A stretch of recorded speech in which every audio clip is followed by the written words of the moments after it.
Salem Bible Church. My name is Ashley Banks, and I am here with the Daughters of Salem.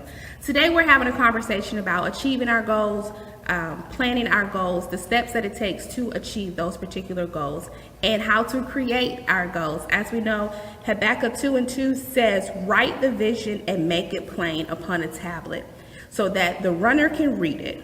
And so our pastors have set a wonderful Vision Quest 2023, where we can plan and execute our goals. We just finished our plan tenet, and that we did SMART goals. And now we're in our create tenet, and the create tenet is to help execute those SMART goals. So through that, we're definitely going to be doing a vision board so you can write your vision and make it plain. But until then, let's talk to our Daughters of Salem. We're going to start with Amanda Jackson. Hi everyone, I'm Amanda Jackson. I am the daughter of Elder Ron and Pat Jackson. I have been a member of the church for a very, very long time. I actually grew up in the nursery, worked in the nursery, worked in Chosen G. I was also on the mime team and the dance team and did a little bit of the obesity walk and run. Now I am a labor and delivery nurse at Grady, graduated from the University of Alabama, and I also make candles. Hi, my name is Nia Cole. I am from Atlanta, Georgia, born and raised. I was born in Salem. I have been here pretty much all my life. I am the daughter of Karen and Kevin Cole. Currently, I live in New York. I work as a researcher in psychology. I am pursuing my clinical PhD next year.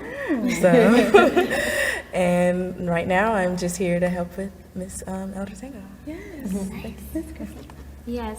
Hello, my name is Christina Ramsey. I am the daughter of Kevin and Tammy Ramsey. I grew up in Salem as well. I was a part of Chosen Generation and our Praise Grace dance team. I loved Praise Grace. I am an actress, singer, and songwriter, and I do go by Amy Christine now. So. And I'm just an all-around entertainer and entrepreneur. Thank you. I guess I'll go. My name is Ashley Banks, the daughter of Elder Ron and Pat Jackson, my sister Amanda Jackson. I have been a part of Salem since I was in my mother's womb. I know no other church but Salem Bible Church. But I have been involved in different ministries here, served in the Children and Youth Ministry, served in the Youth Advisory Board, co-chaired with wonderful Cameron Jimerson. Served as the coordinator for the Children and Youth Ministry. In my professional life, for 6 years, I served as a program director for women who have been victims of sex trafficking. That was a wonderful time of social work for me. And now I am a stay-at-home mom. God has given me the opportunity to rest, and I absolutely love that, and to step into the next vision of what He has for me. I am an entrepreneur as well. I own Emily and Taylor Closet. It's a children consignment. We provide quality clothes for a good price. I love that. 13 is my hobby. So that's who I am, Miss Nandi. Yeah, so my name is Nandi Taylor Newby. I am the daughter of Elder Robert and Sybil Taylor, granddaughter of Mother Daisy E. Taylor. My family and I moved to Atlanta in 2005 from New Orleans, Louisiana.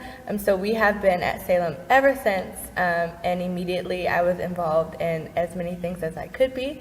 I have grown up in Chosen G. I have done the dance ministry. I've been involved in plays and acting with some of the ladies here. I've done community service. I have done whatever Robert and Sybil told me to do, and I have enjoyed it. Currently, I work as a therapist at a private practice here in Atlanta, and I love counseling. Yes, and last but not least, Miss Lindsay. Hello everyone, my name is Dr. Lindsay Johnson. Like others, I've been a part of Salem since I was in my mother's womb. My father actually baptized me here. I volunteered in the nursery and the youth church with my godmother, Pam Hawkins, and my godbrother, Cameron. Love them both. I graduated from Hampton University with my doctorate in pharmacy in 2019, real HU. And I'm currently working as a clinical pharmacist. Okay. You guys have achieved a lot. Big goals. Big goals. So Salem, as you come into the room, join us. Please like, share, comment, and let others know. Share this with your friends so they can be a part of this conversation as well, because we're going to have some good conversation. So ladies, goals, visions, plans, executed it. You have to have something or someone that inspires you, that keeps you going, that gives you the motivation that you need to keep going. Also, someone who has walked that path before you, that has laid out the plan and executed the plan before you, that inspires you to keep going. So, Amanda, who inspires you? Who inspires me? A lot of people, honestly. God would be number one, and family and friends. Without family and friends, I would not be where I'm at today. They have definitely helped me throughout this whole lifespan of me being in school. I went back to school as well after I got my bachelor's degree in public health. I went back, kind of hesitant about it, but they were my push. They were my push to go back. I took a year off after I graduated with my first degree. And once my sister had my niece, she was definitely the push to like, this is exactly what God called you to do. This is what you wanted to do before you even thought about going to college. And she was like, once she came in December, she was like, yeah, it's time for you to go back to school. Even though she couldn't tell me that, that's the feeling that I got the day she was born. So I went back to school right after she came. So family and friends inspires you. Yes. Family and friends for us personally is really important. That's our backbone. That's our foundation. We've been blessed to have a solid foundation in family, and I think all of you all, for me knowing you personally, have had that solid foundation as well, whether it's your parents, cousins, uncles, and friends. Lindsay, who's inspired you? Just like you said, your parents, my parents have definitely inspired me from their selflessness, watching their walk with God and how they put God first and how that works for them is a true inspiration. But also my brother and his wife, my new sister-in-law, I know, they're the epitome of walking by faith instead of sight. To sometimes what they step out on, I'm like, are you sure? and they just go, and it works for them every single time. God shows up for them every single time, and it's so inspiring. It's for me to just step out, go. That blind and crazy face sometimes can be a little It's shaky. a little shaky. You look at people when they're doing, like, hold up, do you not have a plan? Or are you just, you really bold in your face? What about you, Christina? Who inspired you? Yes, I would say that I love my parents were very inspiring because they were very loving and supporting just because of the route that I did take, which is entertainment industry. And as you all know, that's a very shaky career. So most parents would be like, no, do something different. That's, more of a solid foundation where you can actually get a job. But my parents are always very supportive and loving ever since I was little. And I would really say that my main inspiration comes from my little big brother. Yes, just because he's very courageous, he's bold, he's not bounded by fear, he does walk by faith and not by sight, and it's just impeccable just to see him in California just living his dreams unapologetically. Yeah. And sometimes that fear can stop us in believing in having goals in the first place. It's like fear it's a roadblock to when we think about it. I don't have this, I can't do this, I don't know this person, I don't have the financial backing, I don't even know what's the next step after plan A. So do you believe in having goals is important, Nandi? Yeah, absolutely. I think having goals is important for a few reasons. I think that it can outline your path. It stops you from being stagnant. It can help you, when maybe you don't know what road to take, you can always go back to your goals. So that's one of the reasons why I think setting goals is important. Yeah. What about you, Nia? Setting goals? Do you believe having goals are important? I do believe they're important. For me, it's like I can be kind of scattered if I don't. Like I just kind of like, oh, okay, I'll just do this. I'm like, no, you're working towards something. So for me, it kind of keeps you in like a structure. You're like, okay, this is the main thing that I'm trying to do, and it kind of blocks out the other unnecessaries. So it's kind of like, okay, this is what my focus is. I'm not trying to do other things. So that goes back to writing the vision and making it plain. Because when you write it down, you see it, the steps that you need to do to see it. Not saying that you won't veer off to the left or to the right a little bit, or you won't get stagnant a little bit, but it's, okay, this is what I said, this is in that particular time, in that moment. I'm good at when I write my goals, I have a date next to it. Because if I need to go back and maybe edit or change something, it shows me where my mind was at that particular time, and then where my mind is at this current time. Because if it's a time where I'm writing to go down and I feel defeated, but I look back on what I wrote 2 months ago, nah, actually, that's not what you said that you was going to do. It's self-motivation for me to keep going, to stick to what I need to do. And then also kind of going back to the foundation piece that you said, Nandi, my 5 things when I write my goals are faith, family, finance, fun, and fitness. Those are, and of course, career as well, but that's my life in a nutshell. So what are my goals in those 5 things that I need to set for that year, for those 6 months, whether it's 3 months or short term? Things change. Finance, of course, has changed for us in particular, where we're a one-income household now. Because I took that step of faith, and because God instructed me to do that in this season of my life, I know that cast your cares on Him because He cares for you. So God, what's next for me? You put me here in this season, you put me here in this time.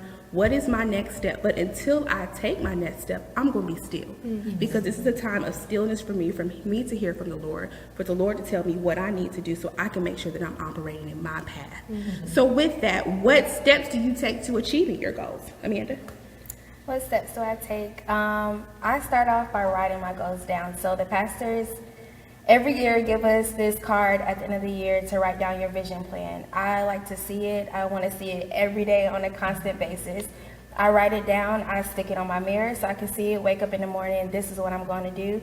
Before I even get out the bed, I'm speaking, manifesting what I'm doing for the day, what my goals are for the year, how can I get through them, how can I accomplish them. I also like to write my goals in my notes. So of course, we have our phone on us every single day. Let's be real. So we're looking at it 24/7, constantly throughout the day. I'm making my screensaver. This is what I'm sticking to. This is my plan for the year. This is what I'm going to do day by day, month by month. However long it takes me. If it takes me more than a year, a couple of years, it's going to get accomplished. So it's all about me writing it down, seeing it, planning, preparing, and taking those steps to accomplish it. And that readjusting. Because sometimes what we set forth is not how it's going to happen, but it can still be a goal, but we need to readjust it. What about you, Lindsay? What steps do you take? Same thing, writing it down, make sure I'm seeing it every day, but also just realizing who I am myself, and not knowing that I have to be disciplined, because sometimes I see shiny, I just jump to things. I'm like, no, be disciplined, stick to this one goal. Once you achieve that, then we'll look at whatever else is in the next plan, but just stick to it and keep going. And that one thing that you stick to can open doors to other things, but sometimes we like to skip because it gets a little hard. We're in the valley, it's not nice. But the valley builds character, the valley builds endurance, the valley builds strength. Because if you don't go through that valley, when God wants you really to reach what you have, you don't got enough strength inside of you to actually deal with it. You don't have the bandwidth to deal with it. You don't have the courage to, if I would have took this step, I would have built up my endurance to do that. Nadi, what about you? What steps do you take to achieve? Just like everyone's saying, I really am a visual person. I like to write down my goals. I also have a sticky note habit. So I have sticky notes all over my desk, for different goals that I have for myself, including just affirmations to keep myself going with those goals. So I think it's important to encourage myself when I'm setting my goals, making sure that I'm in a positive headspace when I'm setting my goals, to make sure that I'm doing everything for the right reason. So sticky notes, Nandi. We have our beautiful pink sticky note on our board. You thought it was going to happen. It failed. It didn't work out the way that you wanted to. You have to pivot and not panic. But how do you pivot? When your goals fail, how do you pivot to make it work for you? That's a very real question. I think the first thing that I would do is allow myself to feel. Allow myself to assess what's going on in my body, process my emotions, try not to suppress anything. So my therapist brain tells me just go for my coping skills. So whether it's needing support from my husband, my parents, my village, Salem, my church. You know, I want to really make sure that I use my resources. Also, keeping in mind that just because it's delayed doesn't mean it's denied. Yeah. So making sure that I still know in my heart that, you know, God has a purpose for me, God has a plan, although the plan may not look identical to mine. Just really realigning myself to make sure that I'm maintaining my purpose. So I think that is what I would do. And I want to kind of pinpoint the fact of resting and allowing yourself to feel, because I think in the Black community, but also as women, we don't take the time to just rest, to feel that particular emotion, to kind of process, okay, one, what happened? What do I need to readjust? Or how do I feel in that particular time? Depression and anxiety rates are an all-time high in the African American community, but women alone, because we have to put on that superwoman cape and just go, go, go, go, go. As a mom, I have to go, go, go, go, go, because I have someone relying on me. As a wife, you know, you have to carry the burdens of your husband. You have to carry that for him at that particular time and pray him through that, but you have to be the one to carry it. But after you're done carrying it, how do I feel about that? Like, how does that emotion, how does this time help me process and to move forward and to also build endurance and strength to my next thing? So with that, the church plays a wonderful role, but in the times where you have to push through, in the times where you have to put on a face for that particular moment in time, I think based on you all's careers, you have had to be a face. Fake it till you make it is what they would say. But still allow yourself to feel, as Nandi would say. But in those worst times, how do you push through? Who inspired you to push through? What do you do for self-care or things that you do for your particular self to help you push through? What about you, Christine? Yes. During my worst times, I did see a therapist, and I've been seeing a therapist, and I feel like that really helped a lot. I feel like a lot of our Black people, our Black community, we don't really seek therapy as much. I love mine. I love it. I think therapy is really amazing. I also still pray, and then, but I'm also about showing myself grace. So even in those worst times, I show myself a lot of grace. I give myself a hug, and I say, you are doing great. You are doing the best that you can. And I just, I pick myself up, and then I just get back in the game. You're doing great. You are doing great. Yes. Self-love is so important. It's in those moments where it's just you and God. You and God have to motivate yourself. You have to speak those things that God has promised you, that God has told you who you are to yourself. When others doubt you, sometimes even family and friends can doubt you. It's, hold on, I can do all things through Christ last time I checked. I'm the head and not the tail last time I checked. I'm above and not beneath. So, yeah, you see, girl? Yes. So, let me pivot and not panic and remember who I am and who I present. I belong at a seat at the table. You know, so Amanda, how do you get through these worst times? Like, what inspires you to do that?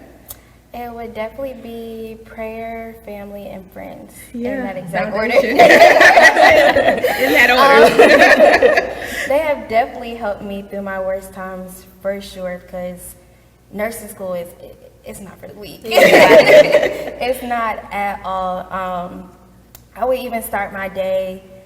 I used to listen to rap and R&B in the morning, but I'm like, I'm gonna listen to some gospel and then I'll change it on the way when I'm close to work, just to set my spirit right before I even walk to where I'm going or before even starting work. And even with my family, they were my biggest support system, as well as my friends during my times. My dad is great for saying this too shall pass. He is an advocate for saying that, because it's not going to be forever. It's not something that's going to be set in stone for your life. It's not permanent. Things change on a daily, on an hour, every minute. So definitely staying on top of that with my family, prayer. My mom is great for sending us inspirationals every morning. Every single morning, whether it's a video, whether it's a scripture, whether it's a little poem or something, and before I can even walk out the door, they're both laying their hands on me praying before I can even get to my car. So that was very key for me getting through my worst times. And also doing a little shopping here and there. Okay. That's right. You know, money comes back every day. You might as well spend it while you have it. So that definitely helped me through my worst times. Yeah. I've learned with my daughter Emily, when I'm taking her to school, to speak over her life. She may have no clue what I'm saying, but I'm letting her know, you're smart, you're kind, you're important. And one time during those times of me taking her to school, God gently whispered to me, and I created her in my image. And I have to remind her of that, because there's so many different people and things telling her who she should be and who she isn't. And I have to remind her, this is who God told you that you were. So you stand on that. That's your firm foundation. So speaking over your life and having those people to speak over your life is important. And also, I tell people all the time, if it wasn't for the church and my parents allowing me to have an open and honest relationship with God, I don't know where I'll be. I don't understand how people make it day to day without God. It's scary. I don't understand, because joy in chaos, peace that makes no sense. Absolutely. And I know I'm not doing that. People, like I said, we've all been here in Salem Bible Church our entire lives. So with that, we have met elders, ushers, deacons, our pastors, ministers who have poured into us and to help shape and mold us to who we are to this day. And it brings me great joy that after I've achieved something, or I got married, had my daughter, did these particular things, I can come back to my church, and my church is applauding and loving on me just like my mom and my dad would. So with that, Nia, tell me how the role in the church played in helping you achieve your goals. For me, it instilled like a lot of confidence. Yeah. We all here have been highly encouraged to do things around the church, whether it was singing in the choir, whether it was doing dance or doing theater. Like, I don't think I would have the confidence to have moved to New York without those kind of steps and those things, that encouragement or even faith. I always have my mom telling me somebody is praying over you at the church. Like, she always calls me and like, I told them to pray for you, you're doing this, you're applying to this, you're going. And I was like, okay, thank you, Mom. Like, she's always telling me that I have a family here, I have someone that is constantly pushing me, that they're always challenging me here. They're not always, stagnant. They're not going to distance themselves from you just because you move somewhere else. You always have a home here. Salem Bible Church is definitely a home. Our pastors have definitely opened themselves up to us. Our first family definitely opens themselves up to us to make sure that when we are achieving those goals, that we can come back and tell them, hey, I've done this, or hey, I've done that. I know for me and Amanda, when she was in nursing school and working, some Sundays she would miss, so she would be virtual. And so the Sundays that she came back, everyone can tell her whole story because our parents have told her whole story. But it feels good to be able to come back and say, you know what, my child achieved this, but not because of what, as a parent, I've done, because of what I've instilled in them. And that's the relationship with Christ. And having a church family that invests in your relationship with Christ, invest in your goals, invest in wanting to see you do better. From the Jasper Williams Scholarship, I'm telling you, when Pastor Emeritus asks you what you're doing in the heat of the moment right there, it's like, I'm doing A, B, C, D, E, F, G. Like, you give a whole list of things, but good job. So it feels so good, and it warms your heart. And even when you don't think they're paying attention, they come back and say, hey, I heard that you've been doing this. We have over 1,000+ members. But you remember what I'm doing. That is so near and dear to our heart, and Salem is just wonderful for doing that. So with that, write the vision, make it plain. Pivot, don't panic. Give your time self-care and a little retail therapy. Having the church as your foundation. Nia, kind of to go back with you, our parents made us do stuff that we didn't want to do. Church plays, Easter plays. Just, I can't tell you how many times Elder Pat has said, I'll give you a church speech. I didn't ask for it. But guess what? I'm going to do this church speech. So with having the church as your foundation, all the things you all have accomplished, For those who are not walking in their journey, not walking in their path right now, who aren't pivoting, they're panicking, or that roadblock, that mountain is so high in their valley season that they feel like they can't get over it. You guys have been in the valley and in the mountains. And you have crossed over your valleys up to your mountains, then went back to a valley, in a mountain again. What do you say to somebody who is in their valley season, who needs a word of encouragement to help achieve their goals, to help get to where they need to be? What about you, Lindsay? Well, the first thing I would say is pray. Pray before you do anything. Pray before everything. Never underestimate the power of prayer. And the second thing is, it's supposed to be hard. Yeah. Because it's growth. Yeah. You're going to have to make sacrifices. Yeah. You might lose some people on the way. That comes with growth. Sometimes separation is coupled with growth. And so start getting comfortable with being uncomfortable, because it's going to happen. Yeah, growth is uncomfortable, and also as you elevate, it's some people that cannot go with you in that particular season. They're just for that season alone. And I think we get sometimes too caught up in that. But if I'm moving at the pace that God has me moving and you're not, when I get to my next step, I don't need you coming to sabotage what that next step is.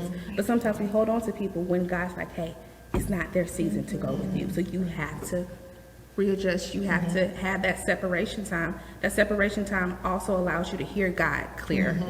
Because when you have all the outside noise and all the outside opinions blocking what God told you to do, what God is telling you to do, it's hard to get back on the path. So separation is very, very important.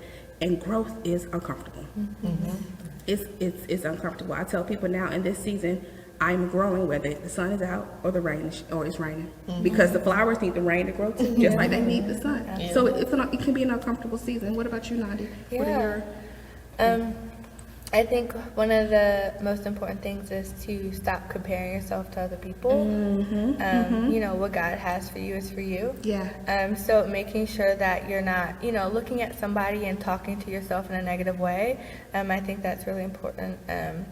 I also think that, when you're trying to achieve a goal, I think it's important to just maintain, your composure. I think that's really important as well. It's kind of like that example of where they say the duck on the water, it looks from what you can see, it's just calm and smooth, but under it's just, it's paddling like crazy. And you walking in strength is a clear example of somebody else. Of what it means to be a strong woman, what it means to be a God-fearing woman, what it means to cast your cares unto him because he cares for you. He never said that it was going to be easy, but he said that he'll be with you always. So that's really important. And self-care and self-love, it's important too, because sometimes you won't have your family and friends in your corner to cheer you on. Sometimes it's literally you and God in those particular moments. And like I said with Emily, the stuff that I have spoken over her, the things that my parents have spoken over me, I have to speak that to me in that particular time, because depression and anxiety is real. And we cannot let that consume us, consume our minds, and let that be our way of living. But we have to speak the promises of God back into our lives. And that's one thing, reading the Bible and knowing the Bible, being a part of the synagogue groups, having you a prayer partner that you pray with weekly, being involved in the church. So Christina, what about you? Yes.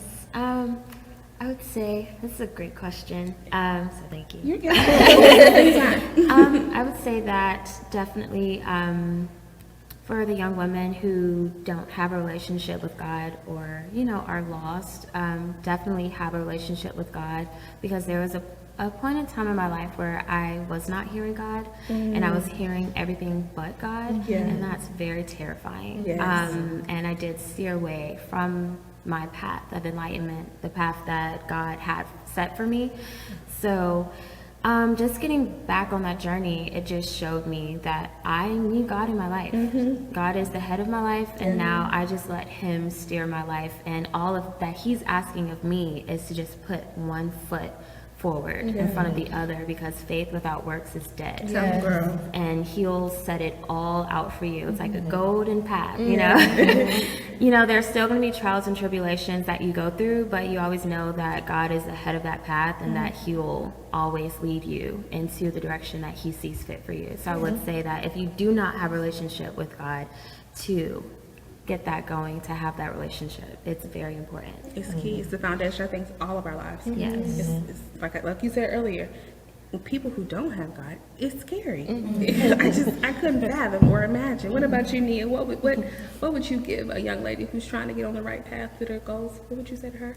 I would always tell them to, like, remember you can take a step back. Like, we always feel like we have to just keep going 24/7, and that's going to make us reach our goals faster. When there is times where you can be a little selfish, you can, you know, go buy something to eat instead of trying to cook every day. Like, of course, take that time to go to the gym, take that time to have fun with your friends. Like, yes, your goals are important, but you are important as well. Your mental health is important. And also remembering that God is always with you. Like, he helped you get through your last trial. He's going to help you with this one as well. What makes you think that is not going to be the same thing? And to always just keep faith and keep going. Self-care is important, and also not thinking that we have to go, and just take the time to relax, refresh, reconnect. Even in those times, God can talk to you then, and you can meet people that can help you with the path and the journey that you're on. I think we all keep on saying retail therapy is important. Going to a restaurant and trying a new meal is fun. We're in Atlanta. There's so many new things that we can do to just help boost our energy to be able to achieve that next thing. Amanda, what about you? What advice would you give? I would say this is your goal, so it's just you. It's nobody else on your path. You take the time to accomplish your goals. You take the time to plan out your goals. It's you on this path, nobody else, and just watch the people around you, your circle. That's key important. You want those people to understand your values, your beliefs, have prosperity over your life. They are with you with your goals. They have goals for themselves and no one that's bringing you down. I am a big believer for believing that faith. It's not easy, but having the faith, it makes things possible. So just staying consistent, praying.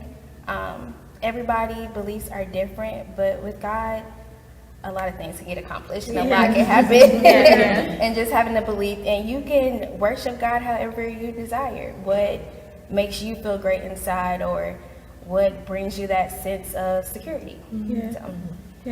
Cutting the grass so you can see your snakes. Seriously, That's cutting the real. grass so you, no, That's let's real. be honest. Cutting the grass so you real. can see your snakes, but also he said he would make your enemies your footstool. Yes, he will. And sometimes we hold our enemies a little longer than where they're supposed to be. And we don't recognize that they're our enemies. But if God is pointing someone out to you to say, hey, this isn't it. My mother, and Amanda can testify to this. Growing up, my mother has a strong spirit of discernment. And it